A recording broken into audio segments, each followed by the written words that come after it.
Puji Tuhan. Shalom. Luruskan jalanmu, itu tema pengajaran Tuhan buat kita hari ini. Kita melihat firman Tuhan dari Ibrani pasalnya yang ke-12 ayatnya yang ke-13. Ibrani 12 ayat 13.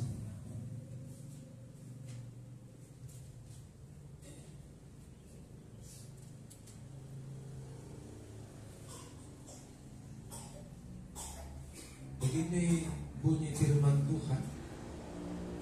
Dan luruskanlah jalan bagi kakimu, sehingga yang pincang jangan terpelecot, tetapi menjadi sembuh. Luruskanlah jalan bagi kakimu. Artinya engkau tak boleh jalan sembarangan. Yang setuju katakan amin. Jalan sembarangan maksudnya jalan suka-suka, jalan yang tidak dikehendaki oleh Tuhan, jalan orang fasik, kata Mazmur pasal 1, jalan orang berdosa, jalan pencemooh. Itu tidak boleh dijalani oleh anak Tuhan supaya engkau tetap sehat. Karena kalimat yang di bawah dikatakan supaya yang pincang jangan terpelecot. Artinya akan banyak sakit penyakit yang mendera orang-orang yang jauh dari Tuhan. Haleluya. Akan banyak masalah, persoalan yang ditimbulkan sendiri. Akan banyak penyakit dampak dari perbuatannya sendiri kalau dirinya jauh dari jalan Tuhan. Makanya firman Tuhan berkata, luruskanlah jalan bagi kakimu. Supaya apa? Supaya engkau sehat. Haleluya. Supaya engkau bahagia, supaya engkau diberkati, supaya engkau tetap dibimbing dan diarahkan Tuhan kepada jalan kesuksesan. Itu maksudnya.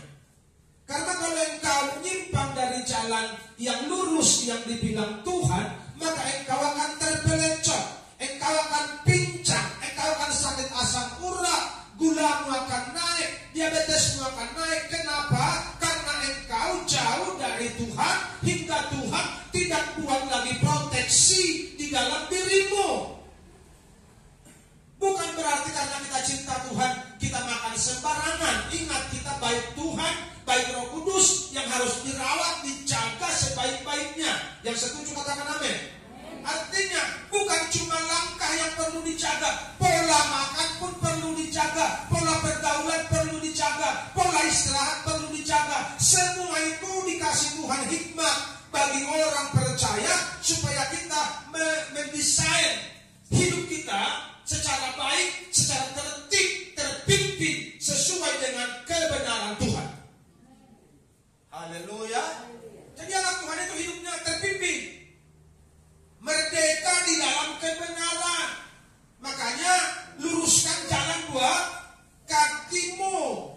Jadikan firman kebenaran sebagai terang di jalanmu, supaya engkau tidak menyimpang ke kanan ke kiri. Dan oleh itu nanti engkau terpelecot, engkau akan timpang, engkau akan sakit. Kenapa? Karena itu jalan dosa, itu jalan menuju maut. Tapi kalau engkau jalan di jalan Tuhan, engkau sudah berjalan menuju ke surga, menuju kehidupan. Dan kehidupan itu adalah hidup yang penuh dengan kelimpahan. Haleluya. Senanglah jadi anak Tuhan.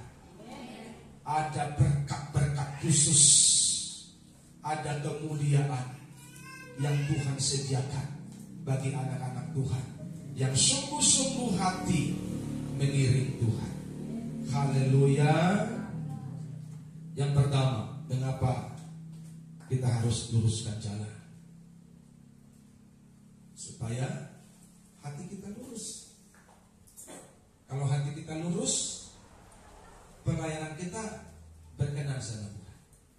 dalam Kisah 8 ayat 21, tidak ada bagian atau hakmu dalam perkara ini, sebab hatimu tidak lurus di hadapan Tuhan.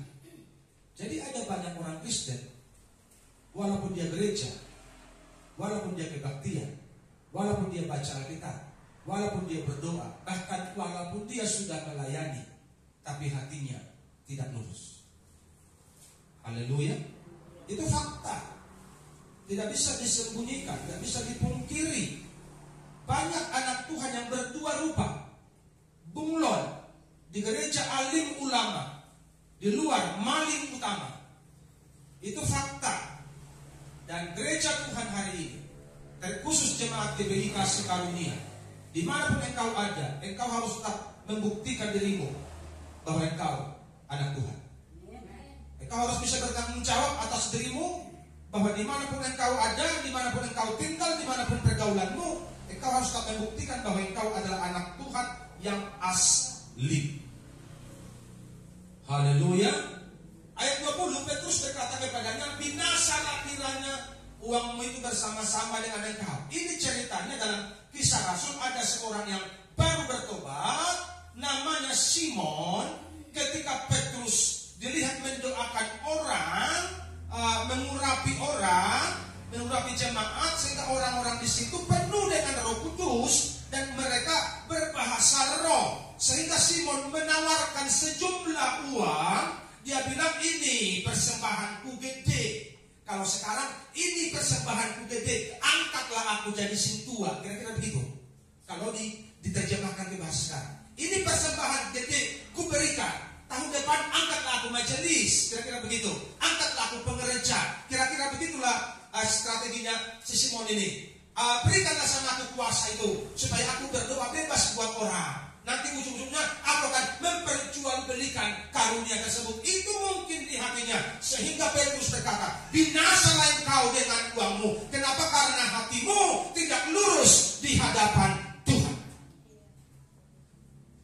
Jadi luruskan jalanmu, luruskan hatimu. Haleluya. Jaga hatimu, hati yang murni, hati yang tetap cinta Tuhan, hati yang tulus dalam mengiring Tuhan. Itu tetap harus dijaga sampai kita mati.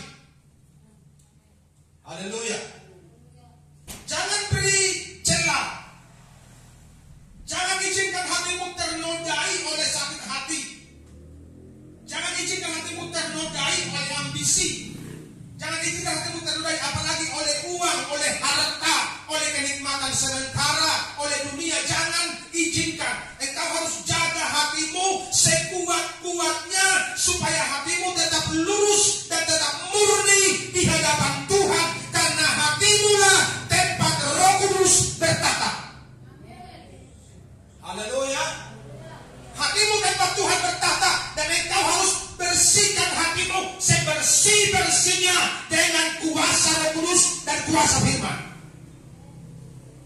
Kalau ada yang menyakiti engkau, cepat-cepat ampuni. Ada orang yang merugikan engkau, cepat-cepat lepaskan keampunan. Walaupun engkau dirugikan, bahkan dirugikan sangat banyak, lepaskan keampunan. Tuhan akan mengampuninya. Karena kalau hatimu tidak murni, hatimu tidak suci, hatimu tidak tulus, maka Tuhan tidak bisa bertahta dengan benar di sana.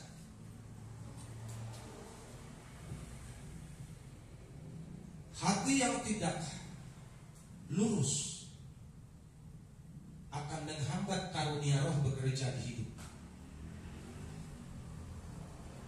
Bisakah melayani? Bisa.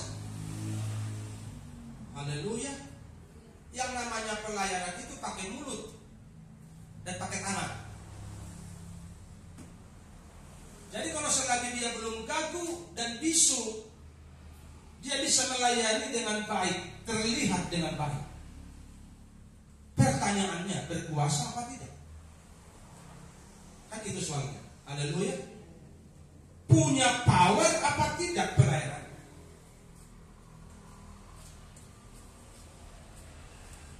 Perkataan Tuhan itu berkuasa. Perkataan Tuhan Yesus. Sekarang pertanyaan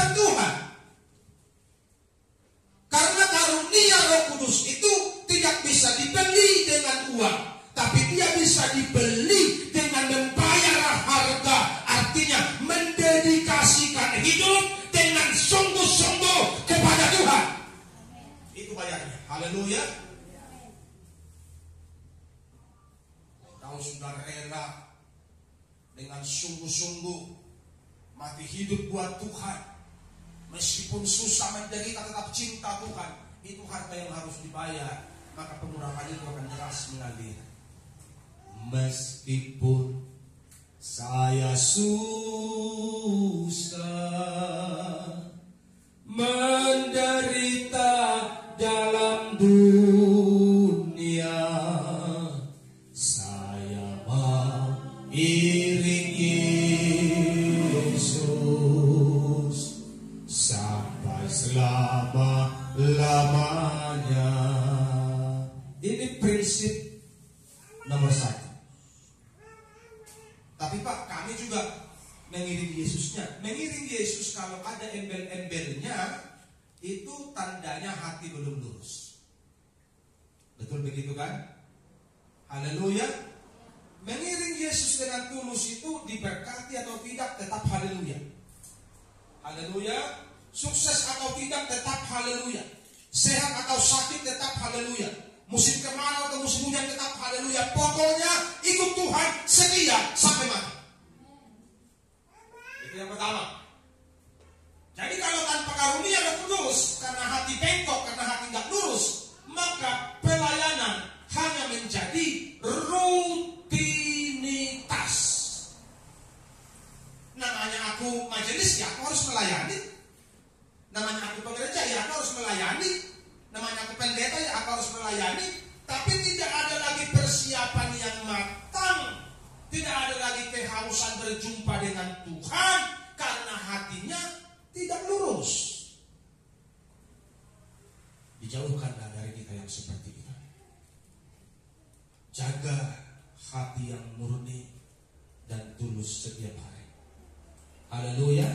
Kalau sudah rutinitas itu tidak ada kuasa lagi. Masih bisa berkeluar-keluar dari mimbar ini? Oh, bisa banget. Haleluya. Tapi tidak punya kuasa. Saudara mau menjadi anak Tuhan yang punya kuasa? Luruskan hatimu. Amin. Jagalah hatimu dengan segala kewaspadaan. Haleluya. Jangan simpan kebencian, dendam, sakit hati. Jangan suka berkumpul dengan kumpulan pencemooh, dengan kumpulan orang-orang jabir, dengan kumpulan orang-orang yang suka ngejelekin orang. Tidak perlu kumpul sama itu, karena orang yang menjelekkan itu tidak lebih baik dari orang yang dijelekkan. Haleluya. Saya ulangi, orang yang menjelekkan itu bukan lebih baik dari orang yang dijelekkan. Mungkin engkau lebih jelek, tapi menutupi kejelekanmu, kau jelekkan orang lain. Kan begitu. Sehingga kelihatannya engkau yang benar, karena engkau menjelekkan orang lain. Tapi fakta akan berbicara sesuai dengan berjalannya waktu. Yang kedua, mengapa harus lurus? Supaya bercahaya. Bercahaya seperti bintang. Bukan seperti matahari, bukan seperti bulan, tapi seperti bintang. Ini Alkitab tentu punya maksud tertentu kenapa dibilang seperti bintang. Karena bulan cuma satu, matahari cuma satu, tapi bintang banyak. Siapa itu? Gereja Tuhan yang digambarkan itu, bintang-bintang itu. Katakan amin. Haleluya. Supaya kamu tiada beraib dan tiada bernoda sebagai anak-anak Allah yang tidak bercela. Di mana? Di tengah-tengah katanya bengkok hatinya dan yang sesat ini. Alkitab yang bilang jadi angkatan ini kata yang sesat. Generasi ini generasi yang sesat, generasi yang bengkok. Jadi kita harus jadi terang di sini. Amin. Ini generasi yang sesat, karena generasi yang sedang menuju kebinasaan.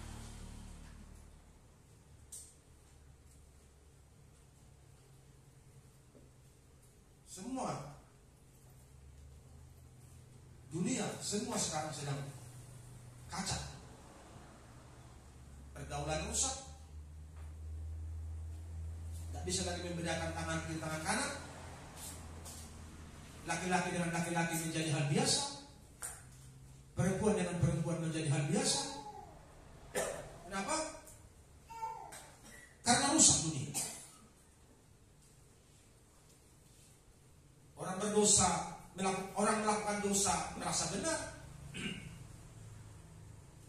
Orang korupsi merasa berjasa, wajahnya disorting di TV ketawa-ketawa, padahal sudah korupsi, sudah mencuri. Karena seolah-olah kejahatan itu menjadi sebuah budaya di akhir zaman ini.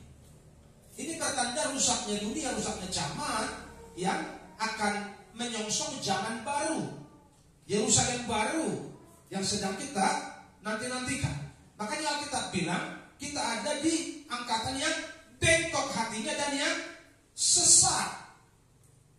Pertanyaannya, yang bengkok hati ini punya agama enggak?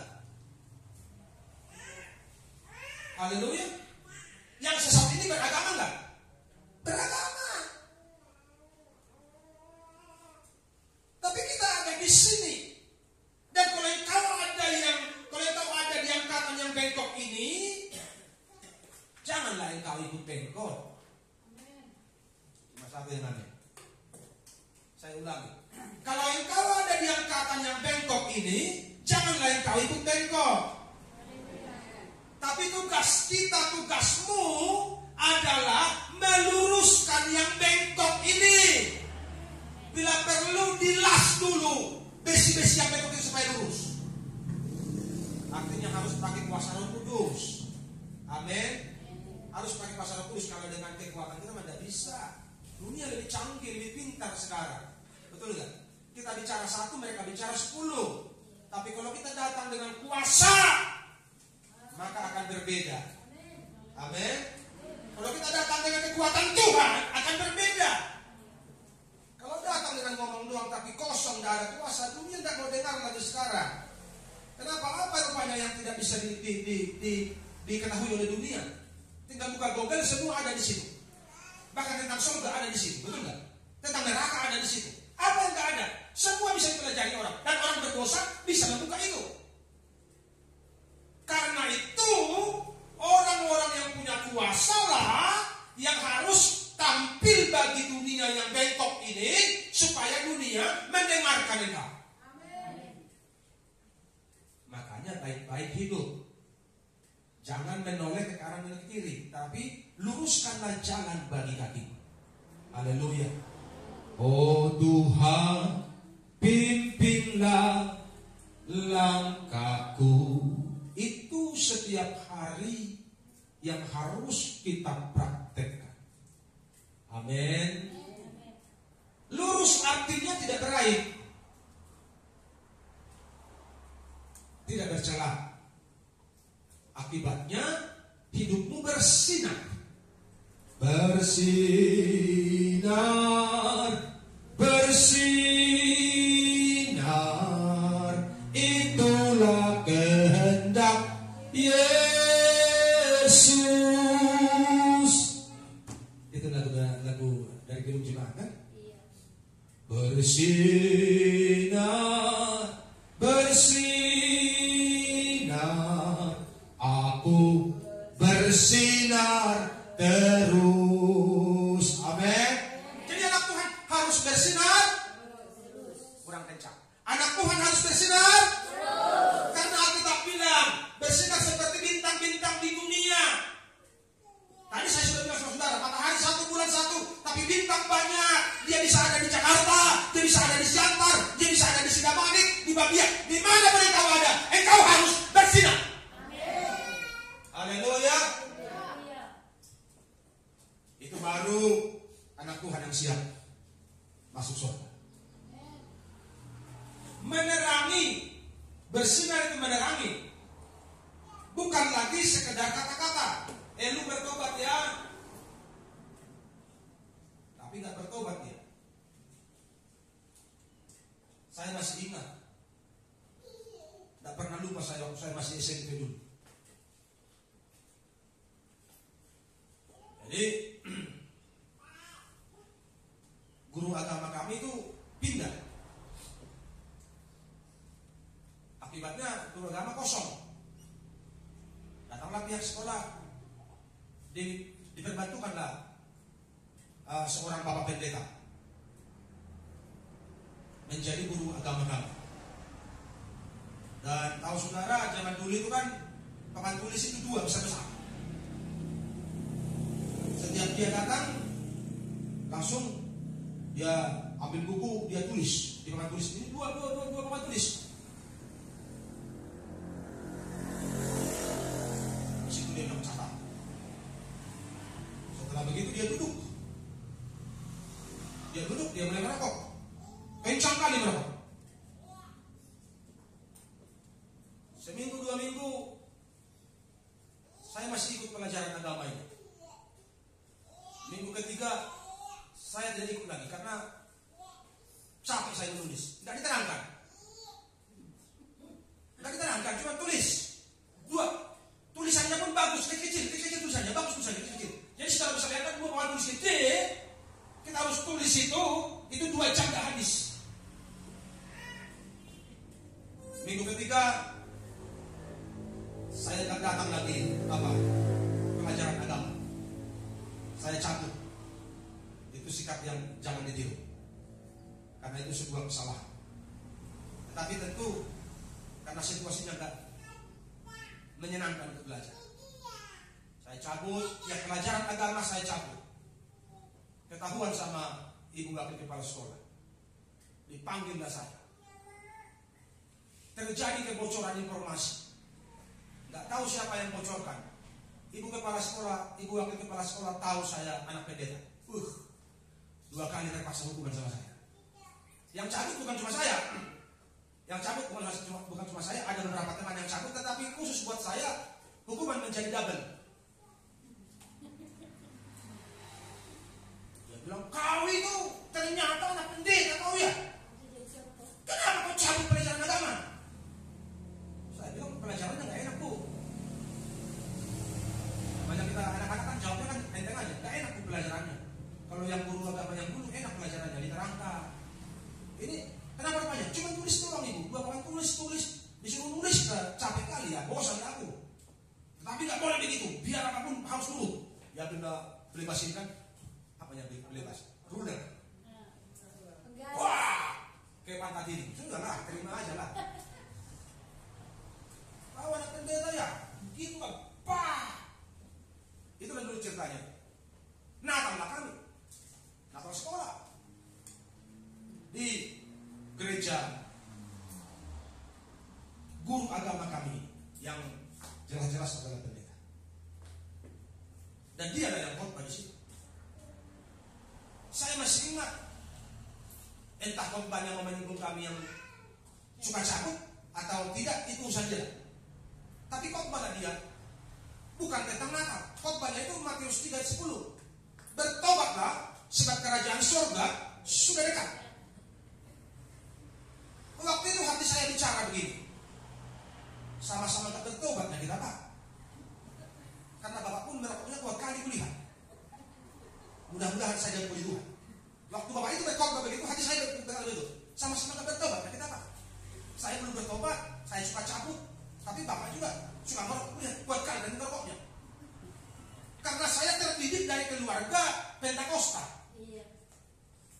Yang saya dengar khotbah tiap minggu, jangankan sintua, jangankan majelis, jemaat pun dilarang yang merokok, kecuali jemaatnya bandel, kan begitu. Kalau jemaatnya bandel itu urusan dari sama Tuhan, karena standarnya masih jemaat. Tapi kalau sudah naik level jadi sintua, tidak boleh lagi ada dosa-dosa begitu. Harus lulus dari semua itu. Itunya yang kulihat di gereja. Ini lain, pemimpin. Makanya hatiku bilang begitu. Mudah-mudahan saja punya Tuhan.